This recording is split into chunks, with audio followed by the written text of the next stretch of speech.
I can lay on this shower floor and not do anything, but that's not me. That's not who Joe, Bob, and Sue raised. I'm going to get up off this floor and I'm going to help the 47-year-old high school English teacher that's grieving. Welcome to Let's Talk, ladies, Conversations Across Generations. I'm MB Roberts, an author and journalist, and this is a podcast where we talk to women from their 20s to their 90s about a bunch of hot topics. We ask questions, share experiences, and learn from each other. And it's not just about older women giving advice. We want to know what younger women are thinking too. So let's get talking. If you've lost someone you know, grief is a beast, and it shows up differently depending on you, the person you lost, how old you were when you lost them, how you lost them. When my gram died, I was 26. She had a good, long life. She was a person of faith, had a happy, full life. She died in her sleep at age 92. And I was really sad, but, it felt right. When later, my husband's best friend, who I loved like a brother, died, I was 38 and he was 42. It was really unexpected and tragic, and I sobbed every night for weeks. That one still hurts. Every situation is different. There's no right or wrong way to grieve. And author and speaker Theo Boyd can speak to this. In 2019, Theo's mom died suddenly in a devastating accident on her family farm in Whitney, Texas. Not long after, Theo's grief-stricken father took his own life. Theo took her pain and turned it into a way to help others navigate their own grief. She's the author of the memoir, My Grief Is Not Like Yours, and the new book, Hope All the Way, Discovering Divine Signs in Life After Loss. She's made it her life's work to help others find purpose after unimaginable loss. So she's our guest today. Let's talk to Theo. So welcome, Theo. Hi, thank you. Oh, so glad to have you here. So I'm going to see if I can say your real name right. Elizabeth? You did it perfectly. Is that it? Yes. So this is the coolest thing. Theo's name is a combo, a hybrid of both of your grandmothers, Thelma and Elizabeth. So do most people call you Theo these days? Everybody calls me Theo, except for Daddy always called me Elizabeth, and of course my mother. Yes. And now my boyfriend calls me Elizabeth. Oh, he does. That's so interesting because I'm Mary Beth. Most people call me MB, or like my nephews and my niece call me Aunt B, which I love, or just B. But so there's a couple people that call me Mary Beth, or my mom would when she was mad at me. Oh, yes. When you're in trouble, especially my dad being a minister. Yeah. He would be in the pulpit and he'd be like, Elizabeth, when I was a teenager. There's nothing worse than getting called out by the minister, who's your father? Yeah. In front of your peers. Yeah, by your full name, and you knew that means business. Or well, so congratulations on your new book. This is your second memoir. Yes. And so that's what a great accomplishment. That's brand new. And, thank you. So just tell us a little bit about that. Your first book. I mean, after you lost your mom and then your dad, and you had other losses in your life, you wrote your first book, My Grief Is Not Like Yours. Yes. Can you just tell us about that process? Because that could, I think of being a writer myself, that very therapeutic at the same time, bringing up a lot of things. Tell us about the process of the first book, deciding to do that. I never intentionally thought I'm going to write all this down so I can write a book. I just started journaling just a few hours, honestly, after my mom's accident on the farm. Mm-hmm. And I just started journaling my thoughts onto paper. And I was a high school English and creative writing teacher, and I was just out for the summer when that accident on the farm happened. So that's your mom passed away. There was a dreadful accident on your family farm. Yes. So this was obviously, just came out of the blue, this terrible tragedy. I thought my life was wonderful. I was at home enjoying the summer, getting ready for a fundraiser one night, making chocolate covered strawberries. Everything was great. And then the phone rang. And when I got to the farm, I learned that my father had accidentally run over my mother with one of the farm tractors. And they were just 6 months shy of their 50th wedding anniversary. I really can't think of anything more hideous. I mean, that's my heart goes out to you, to him. Like, Thank you. Yeah, that's absolutely dreadful. And then his grief, obviously, was so intense. That was the hard part. I learned really quickly, like that night, I learned Daddy is not going to be comforting me. He cannot even handle who he is in his skin right now. Mm-hmm. So I had to start figuring out ways early on. You could say I was baptized by fire on this grief thing. And I just got a piece of paper out and started journaling thoughts that were coming to mind because I was remembering what I tell my students. I was a high school English teacher, and I also taught creative writing, and we were, I taught in a Title I district, which was a majority of low-income families. Mm-hmm. And I knew a lot of these kids didn't have a perfect home life, a perfect childhood like I had. But I told these kids, when you come to my class, the first 10 minutes, we're going to do a free write.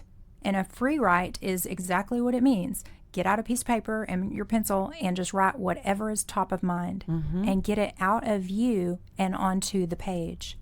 And so I started doing that night because I had so much inside me that was happening. And I got it out onto the page, and I started doing that every day. Well, eventually I did make my way back to the classroom. One of my teacher friends happened to go by my desk one day, and she'd read a little bit, and she said, "I'm so sorry, but I read some of that. And Theo, I really feel like you need to write a grief book." And that planted the seed. And that thought just kept echoing, I've got to write a grief book. So I started on this path of writing the book, and look where God's led me. Within 3 years, I'm already here talking to you about a second book that's going to come out. And your podcast and your speaking, and that's really incredible. I could see kind of going either way. I could see, like, I don't want to talk about it, or I'm not ready to talk about it, or I want to talk about this and share this. It's very generous to share this. Well, thank you. I've always been an open book. You can ask. I was class clown in my senior class.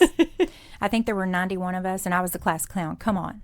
And so also I made a really good high school teacher being a class clown because I knew the shenanigans that were going on in that classroom before they knew they were going to do them. But I've always been a funny person. I've always been a very happy person. I remember one time over the dinner table, I told Daddy, I said, I've always been happy. I don't think I've ever been depressed. And Daddy said, well, you've never had anything really happen. It was almost like foreshadowing. He said, you've never had anything really happen that got you down. But he said also at the same time, we've given you the foundation to know how to handle your emotions if something did happen.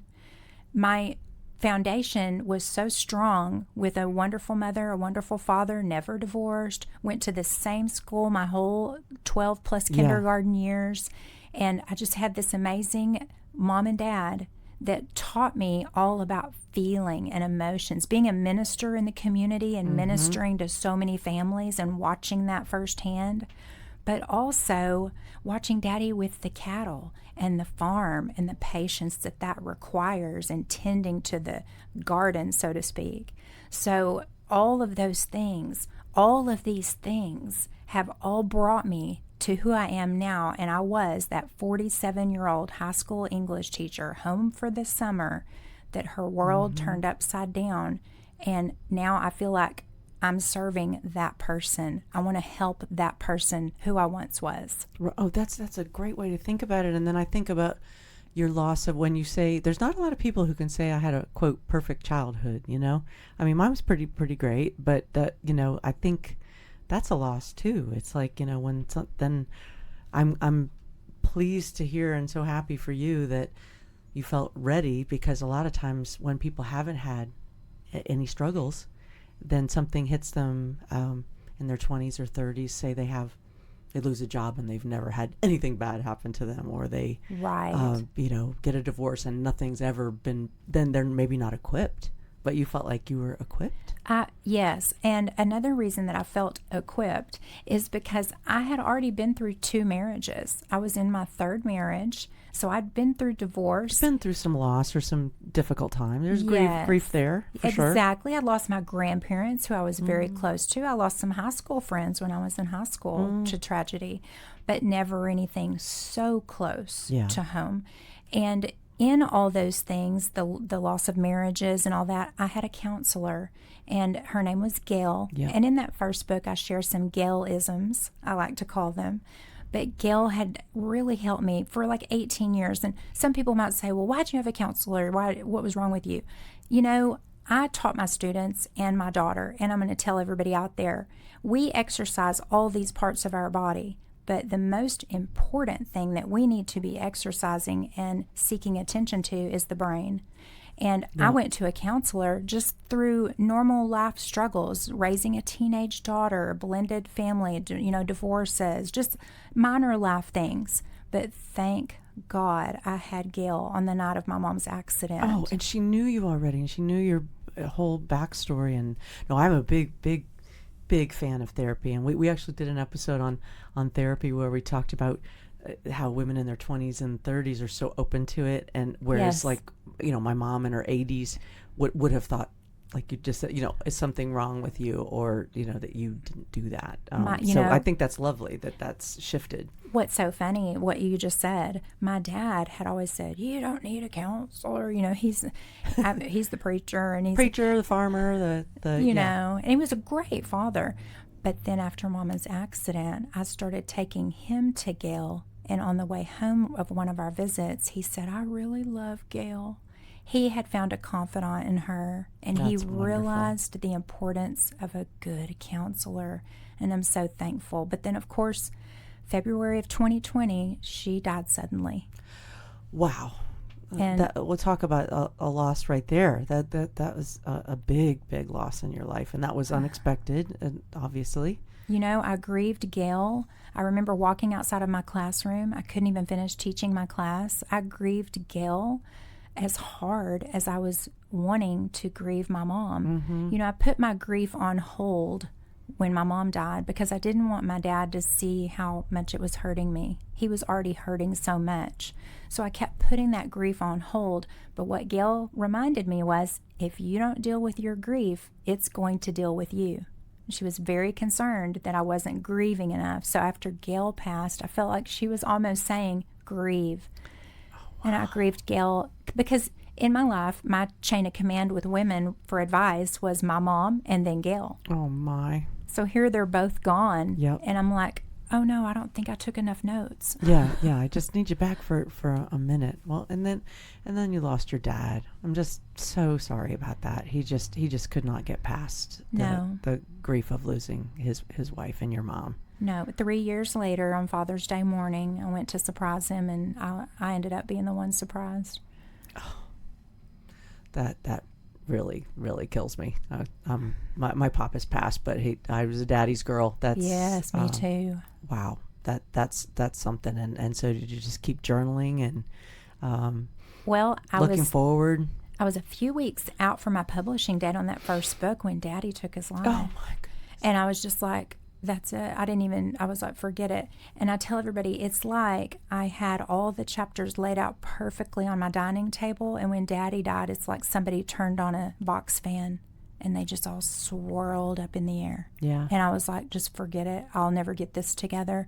Had a meeting with my publishers. I brought a bath towel instead of a Kleenex. That was my Kleenex.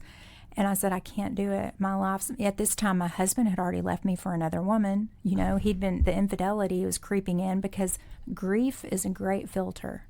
Anything that was wrong before a loss, grief is bringing that to the surface. So, yeah, we were a little shaky on a few things, when my mom died. And then things just continued to get...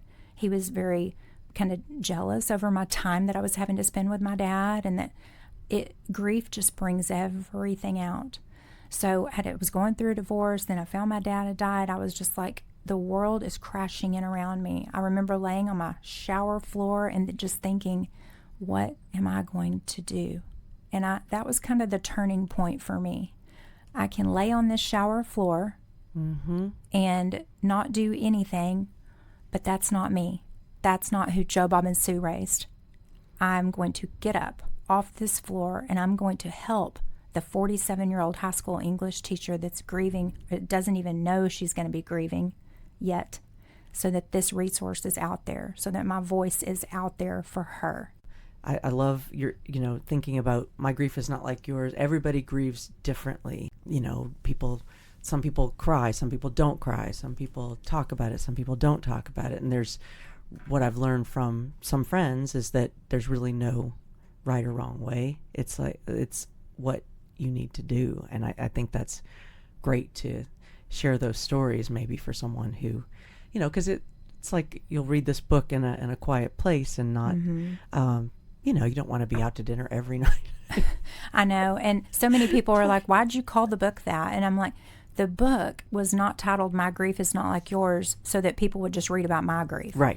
I titled it that so that whoever's holding it can own that title for themselves. And you're not saying my grief is better than yours. Exactly. Or, I don't think. No, I'm saying when people would compare or try to relate to me, when my mom died, I did this.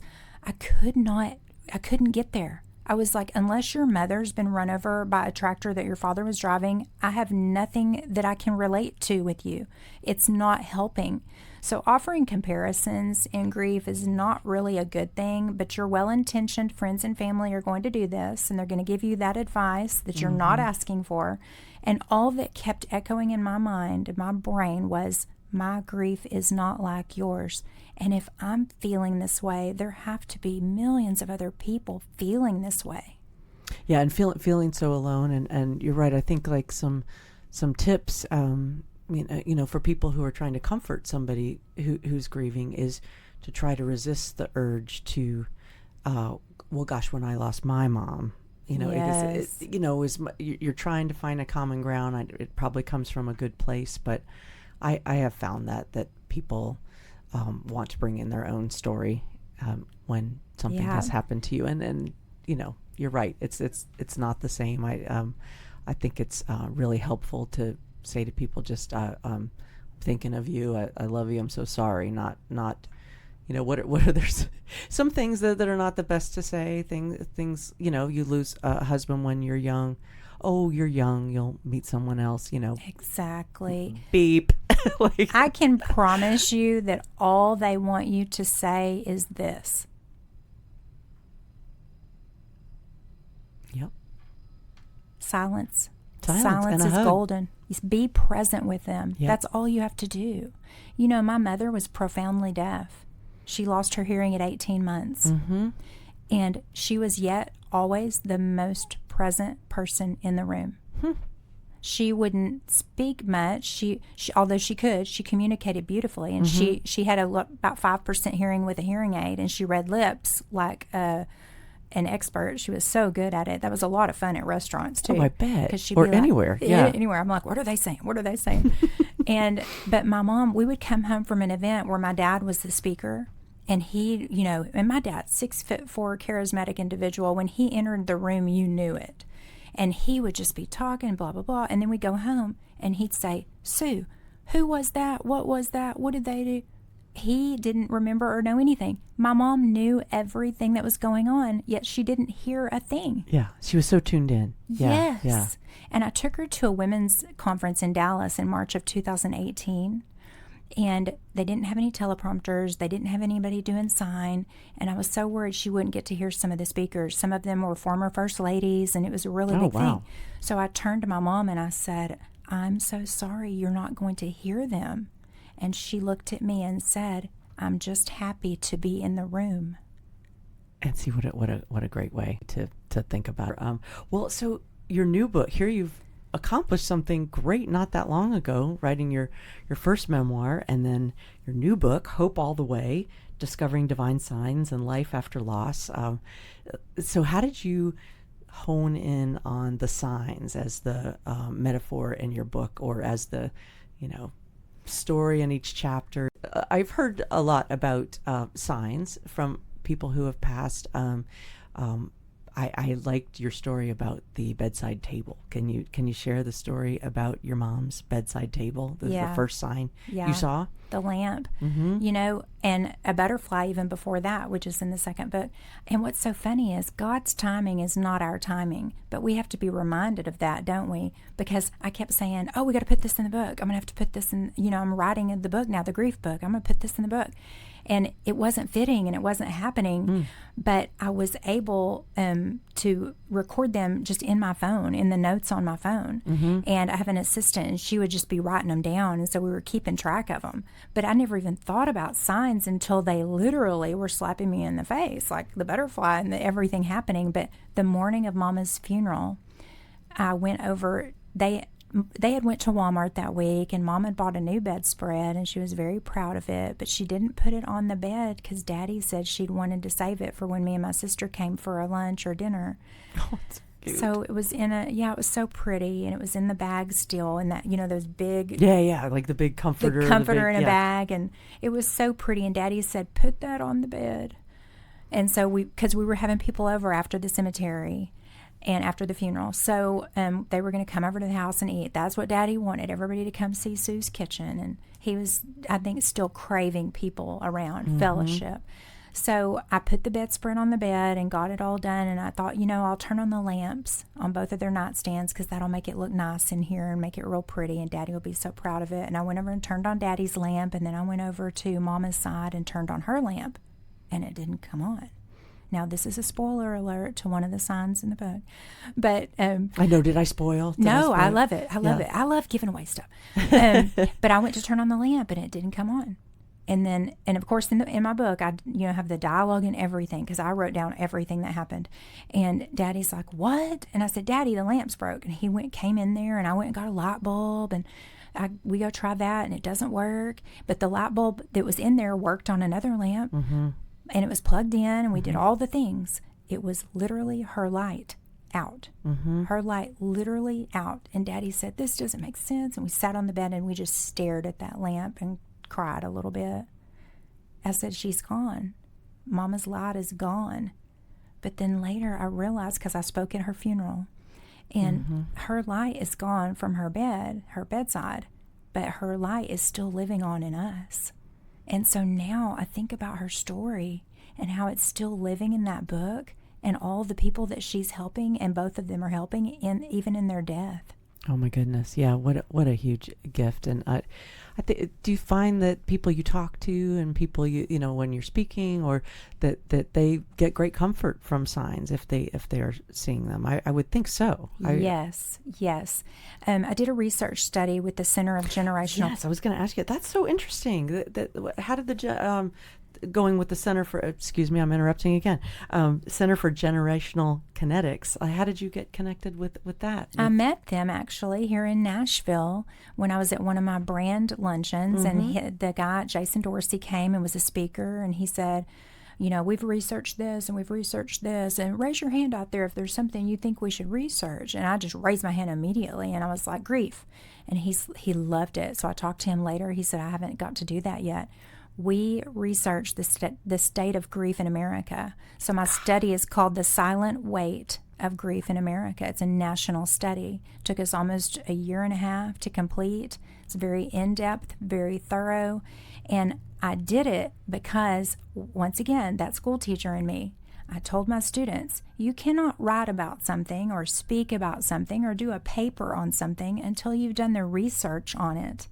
So I was looking around, I didn't see research study by Anderson Cooper. I didn't see a research study by Ashley Judd. I didn't see other folks who've talked about grief. Yeah, exactly. I'm like, where's the research study? I'm not really a math girl. I taught English, but I'm all about the facts and the numbers. So we got that back. I've included several of the findings in my second book. You have a lot of stats, and I'm not a math girl either, but I am a stats girl, and I'm so interested in that. And this whole podcast is about women of different generations comparing experiences. So did you learn a lot about how someone, obviously, if you lose your mom when you're 15 or 50, or 80, that's going to be real. Those are all going to be really different experiences. Did you learn a lot? I learned so much, and we asked questions that related to each chapter in the new book, so that I'd be able to, put things that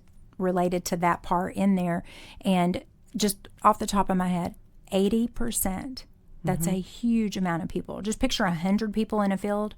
Picture 80 of them raising their hand. 80% of grieving Americans wish that the media would share more about grief and how to cope. That's a rallying call. That's like, we're hurting, we need more help. We talk about the accident, the murder, we talk about the death, but we don't do a very good follow-up here in America on how to help the people that are grieving and the loss. And I feel that is directly in correlation with our mental health crisis. Yeah. Loss. It may not be a death. It could be the loss of a job, the loss of mobility, the man that shot the insurance CEO, he had experienced the loss of his mobility, the loss of his friends. He wasn't able to do I believe he was in Hawaii surfing and doing something. I'm not positive on that. So loss of a passion or lifestyle or yeah. He lost his mobility. So, every time there's a shooting, I go back and I look and I'm like, what loss? Where's this coming from?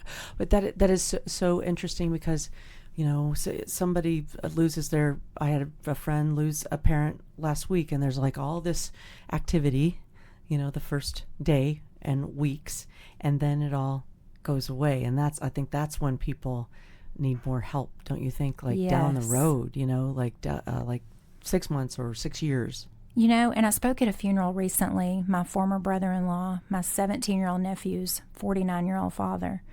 And I spoke at the funeral, and when I got up there, I said, grief does not live at the funeral home.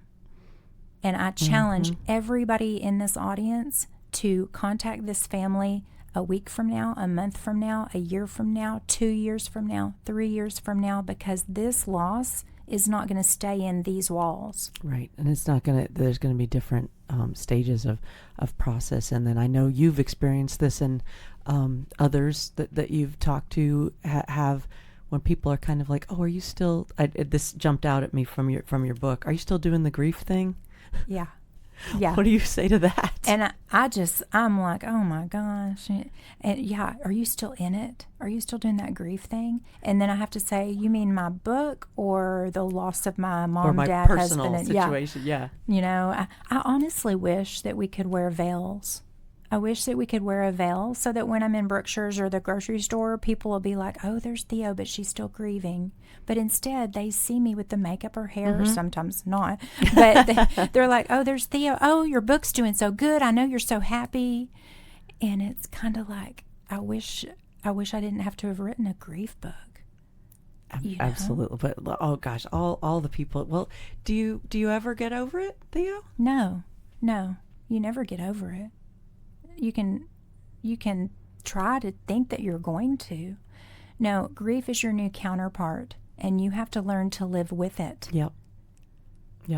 I think that's absolutely true. And you get new perspectives. And I lost my mom a year ago, and it just I think it's gonna feel really differently every year. Or yes. you're not over it. Even someone who was 87 and it was her time and all that. It doesn't matter. You ask a woman that's lost her mother, what's the hardest type of loss? She'll say the loss of a mother. You ask a mother that's lost a child, what's the hardest type of loss? They're going to say a child. You ask a man that's lost his wife, what's the hardest loss? He's going to say the loss of your spouse. The hardest type of loss is your loss. Exactly. And grief is not a competition. We've got to stop saying, oh, losing a child's the hardest loss, because what you do when you say that is the woman over here that's hearing you that lost her father that died by suicide feels diminished. Right.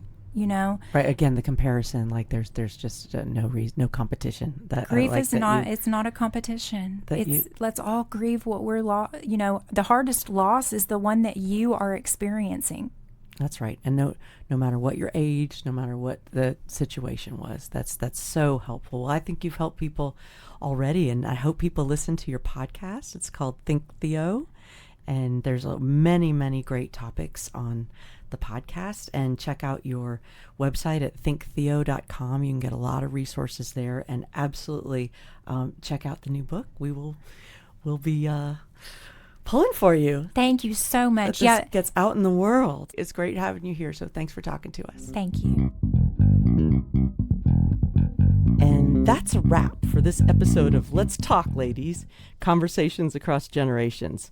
We'd love to hear from you. If you like this episode, please subscribe to the show on Apple, Spotify, or YouTube.